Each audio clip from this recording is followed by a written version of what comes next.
Iranian General Qasem Soleimani headed up a group the U.S. considered to be terrorist. He was ruthlessly effective. He had the blood of innocents on his hands. These are not matters serious people are debating. The question is whether it was wiser to kill him and risk an escalating response from Iran or not. According to the New York Times, CIA Director Gina Haspel, quote, advised Mr. Trump that the threat the Iranian general presented was greater than the threat of Iran's response if he was killed. This is what the debate is about. This and the intelligence, what the allegedly imminent threat to the U.S. was, whether that intelligence is being accurately represented or twisted and shaded to justify a desired strike, as has happened before in the U.S. And also we're discussing the role of Congress in all this. That's a debate that's been raging for decades. But if you listen to the president and his defenders, you don't hear much discussion about these serious matters.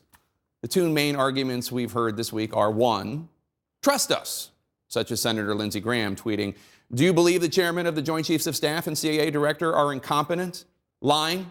I'm beyond disgusted by the suggestion the chairman of the Joint Chiefs of Staff and CIA director got it wrong when it comes to the actions of General Soleimani.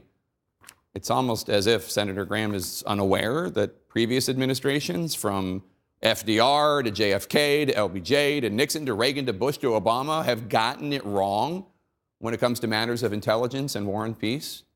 Not to mention, of course, this president's long record of prevarication.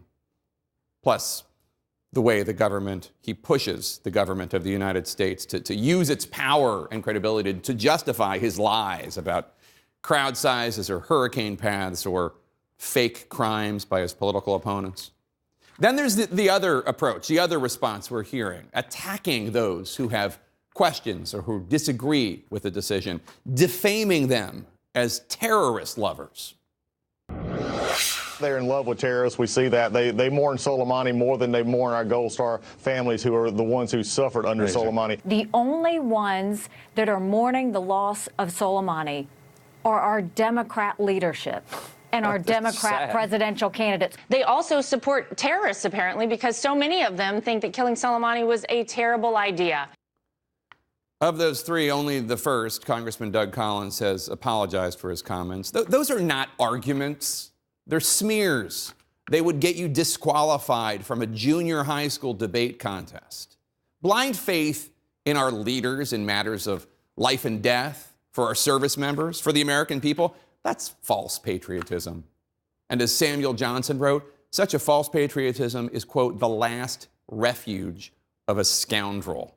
Let's try to keep this debate at a level worthy of the dignity of the service members who are in harm's way.